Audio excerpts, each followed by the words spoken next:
How is the White House responding to the strong May 20? The White House quickly praised the May 2026 jobs report, highlighting it as evidence that the economy is steadily growing.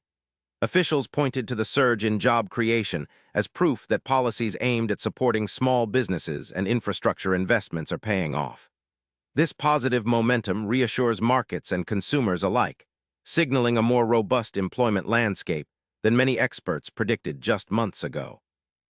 White House spokespeople emphasized that strategic investments in clean energy, technology, and manufacturing have created new job opportunities. Additionally, efforts to expand workforce training programs have helped workers gain skills that match evolving market demands. This approach not only fills immediate job openings, but sets the stage for sustainable long-term employment growth across diverse sectors.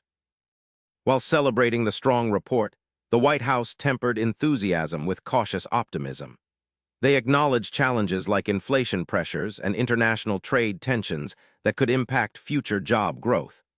Their focus is on maintaining steady progress through continued policy support and monitoring economic indicators closely to adapt strategies as needed. Subscribe for daily answers to questions you didn't know you had.